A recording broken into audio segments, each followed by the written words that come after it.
मराठवाड्यातल्या अनेक रस्त्यांवरच्या अनेक धाब्यांवरच्या पाट्या मला आज दिसायला लागलेल्या आहेत की इथे कंदुरी मटण मिळेल किंवा इथे कंदुरी पार्टी करण्याची सोय आहे, हो की नाही? आणि आज तुम्ही ते कंदुरी मटण करताय. चला साहित्य बघूया. कंदुरी मटण आहे तर येसूर त्याला लागतो. तर मराठवाड्यामध्ये भाज्यांना एक थिकनेस आणण्यासाठी येसूरचा वापर केला जातो. तर येसूर बनवण्यासाठी आपल्याला हवा बाजरी, मिरी, लवंगा, तांदूळ आणि चणा डाळ. आणि मटण करण्यासाठी मटण, अळणी मटण याला म्हटलं जातं. तर तेल टाकून कांदा, आलं लसूण पेस्ट, थोडीशी हळद आणि धनेपूड. बरं, ठीक आहे. हे टाकून ते शिजवून घेतलं. आणि याचा मसाला म्हणजे वाटण बनवण्यासाठी कांदा हवा आणि सुकं खोबरं, आलं लसूण पेस्ट हवीच, त्याचबरोबर धनेपूड, काळा मसाला, जिरं, हळद आणि मीठ. वा, चला मग आता आपण येसर कृती करूया. येसर करायचं आधी. वा. आणि पूर्ण एपिसोड मला संकर्षण सर खूप मदत करत असतात, गॅस सुरू करण्यापासून आमची. आज हे वाक्य त्यांनी ठरून भागाच्या सुरुवातीला उच्चारलंय. याचा अर्थ काय माहिती का, की पूर्ण एपिसोडवर तुम्ही मला मदत करा. आधीच थँक्यू म्हणलं की माणूस करायलाच लागतो ना मदत. काय करू मधुराजी? आता आपण बाजरी घालूयात. ठीक आहे. 2 चमचे. छोट्या प्रमाणात करतो त्यामुळे हे एकत्रच आपण भाजून घेऊ, नाहीतर ते सेपरेट सेपरेट भाजून येसर बनवला जातो. बरं. थोडंसं तांदूळ. बरं. डाळ आपण ह्याची वापरली, चण्याची. चणा डाळ, काळी मिरी आणि लवंग. आणि हे हलकसं भाजून घ्यायचं. बरं. मला वाटतं दही येसर पण खूप छान लागतं ना. दही येसर आणि येसरची आमटी पण बनवतात. येसरची आमटी तर आमची आई इतकी सुंदर करते.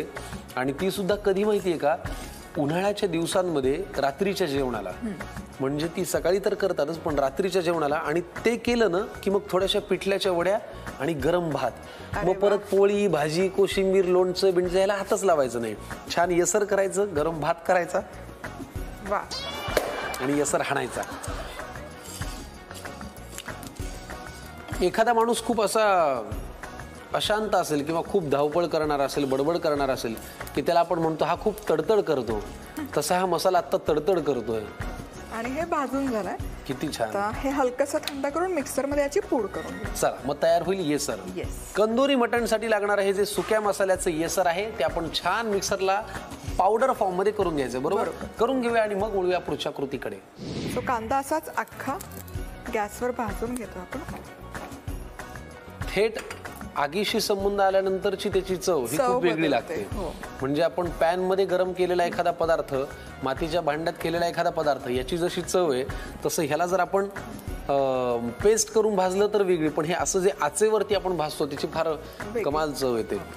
त्याच्यामुळे अनेक पदार्थ जे आपण कंदुरी पार्टीला केले जातात ते सगळे चुलीवरती आणि असेच थेट आचेवरती भाजून करतात, हो की नाही? आणि मुख्य म्हणजे पटकन होतं. अख्खा कांदा भाजला म्हणजे कांदा चिरा, मग तो परता, ही स्टेप. वा, झालाय वाटतं भाजून. कांदा व्यवस्थित भाजून झाला. आणि आता याच पद्धतीने खोबरंही आपण भाजून घेऊया. मदत करू का मी? आणि आता आपल्याला सुकं खोबरं भाजायचंय. सुकं खोबरं असं भाजताना ना मला एका सणाची आठवण येते. सांगा कुठला? होळी. होळीत भाजलेलं खोबरं ह्याची जी काही चव लागते ती फारच कमाल. आणि ती म्हण पण त्यामुळे प्रचलित झाली. म्हणजे बऱ्याच ठिकाणी महाराष्ट्रामध्ये होळीच्या दिवशी पुरणपोळी केली जाते आणि दुसऱ्या दिवशी धुलवड असते, त्या दिवशी नॉनव्हेज असतं. त्यामुळे आज पोळी आणि उद्या नळी. बरोबर. झालंय भाजून. वा, आता काय लागेल? आता हे थंड करून मिक्सर मध्ये वाटून घेऊया हे सुद्धा. हो. चला, म्हणजे आपण कंदुरी मटण साठी लागणारे 2 टप्पे पूर्ण केले.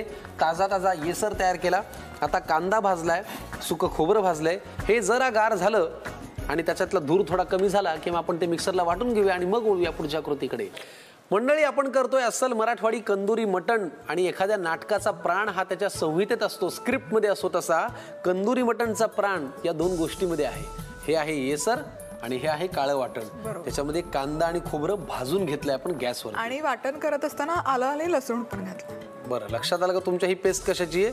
तर हे 2 तयार झालेले आहेत. आता मधुराजी पुढे काय? आता पुढे मटण बनवायला सुरुवात करूया. चला करूया. मराठवाडा पद्धतीने थोडं जास्त तेल घाला, खूप घाला. तेल गरम होईपर्यंत जरा गप्पा मारूया. मराठवाड्यात कुठल्या कुठल्या गावात तुम्ही फिरलात? लातूर. लातूरला काय काय पाहिलं? फार अशी फिरलेली नाहीये, मोस्टली घरी नातेवाईकांच्या घरी जाऊन अच्छा. आलेली आहे. लातूरला गेलात तुम्ही, मी तुमच्यासाठी सांगतो आता मराठवाड्यातल्या पदार्थांसोबत मराठवाड्यातली थोडीशी भौगोलिक माहिती देणं माझं कर्तव्य आहे, कारण मी त्या प्रांतातला आहे. तर लातूरला गेलात तर छान गंजगोलाई मार्केटला जा, दगडोजी देशमुख नाट्यगृह आहे ते बघा. नांदेडला गेलात तर हुजूर साहिब नांदेड गुरुद्वारा बघा. असं वेगवेगळ्या ठिकाणी वेगवेगळी मंदिरं आहेत. औंढ्याला गेलात तर नागनाथ बघा, 12 ज्योतिर्लिंगांपैकी एक आहे. परळीला गेलात तर वैजनाथ बघा, तेही 12 ज्योतिर्लिंगांपैकी एक आहे. परभणीला गेलात तर माझं घर बघा, पारदेश्वर मंदिर बघा. अशा अनेक गोष्टी आहेत, हो की नाही? या सगळ्यात परभणीतलं माझं घर हे तुम्हाला फार आवडेल, नक्की बघा. आता काय करायचंय? आता हे वाटण व्यवस्थित परतून घेऊयात, एक वा. 4-5 मिनिटं. ठीक आहे. जरा रंग बघता का तुम्ही प्लीज? आपण जे नेहमी म्हणतो ना की पदार्थामध्ये मातीचा रंग उतरतो, अशीच माती मराठवाड्याची. हो.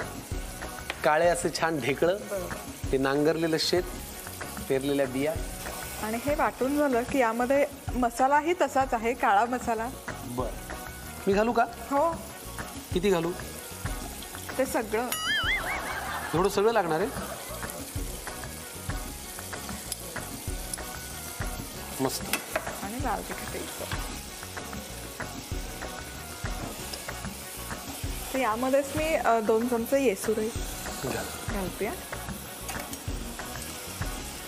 हे पाण्यामध्ये त्याचे घोळ करून तेही घालतात, पण आपण खूप कमी प्रमाणात करतो म्हणून मी तेलातच परतून. अच्छा. आता ह्याला थोडं तेल सुटायला लागले बघा. पण आपण जे भरपूर तेल घातलं होतं ते आता सगळं ह्याच्यामध्ये शोषल्या गेलंय येसरमुळे.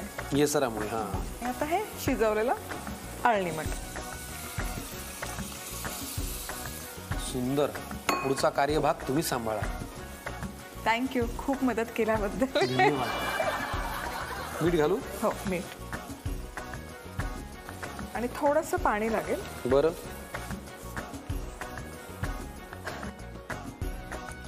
बघा, बस. आणि आता एक उकळी काढून घ्यायची आणि मग मटण तयार. हा हा हा हा हा. बघा हो, जरा तर्री बघा, बघा जरा लाल रंग बघा, तांबडा रंग, काळा रंग, आणि काय अप्रतिम सुवास. कंदुरी मटण तयार होते. पण त्याआधी मी तुम्हाला दिलेल्या वचनाप्रमाणे मधुराजी असताना आपण तुमच्या मनातल्या शंकांचं उत्तर सुद्धा देणार आहोत. त्याच्यामुळे आता माझ्याकडे पहिला मेसेज आलेला आहे, तो आहे औरंगाबादहून गौतमीजी विचारतायत. आणि त्या असं विचारतायत की आम्ही नेहमी नॉनव्हेजचे पदार्थ करतो, परंतु त्याच्यावरती हाटलात दिसते तशी तर्री येत नाही हो. मग ती तर्री येण्यासाठी आम्ही काय करावं? अगदी सोपं आहे. तेलमध्ये फॅट्स असतात, तर जेव्हा मसाला वाटतो आणि त्यामध्ये जेव्हा पाण्याचा वापर करतो तेव्हा ते गरम पाणी घालायचं. गरम पाण्यामुळे ते तवंग आहे तो आपोआप ग्रेव्हीवर सुटतो.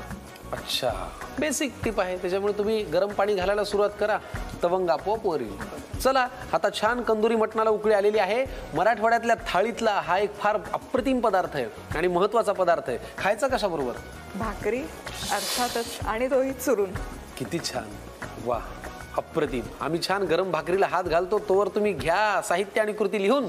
आता कंदुरी मटण तयार करण्याची कृती पाहूया. एका पॅन मध्ये बाजरी, चणा डाळ, तांदूळ, काळे मिरे, लवंगा हे एकत्र भाजून घ्यावं. ते थंड झाल्यानंतर मिक्सर मध्ये बारीक करून घ्यावं.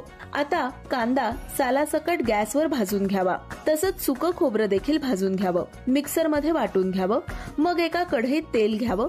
ते गरम झाल्यानंतर त्यात तयार केलेलं वाटण घालावं आणि 4 ते 5 मिनिटं परतून घ्यावं. त्यानंतर त्यात काळा मसाला, लाल तिखट आणि 2 चमचे येसूर घालावं. सगळं व्यवस्थित ढवळून घ्यावं आणि त्यानंतर त्यात शिजवलेलं मटण घालावं. मग चवीनुसार मीठ आणि आवश्यकतेनुसार पाणी घालावं. त्याला एक उकळी येऊ द्यावी. गरमागरम स्वादिष्ट कंदुरी मटण तयार आहे.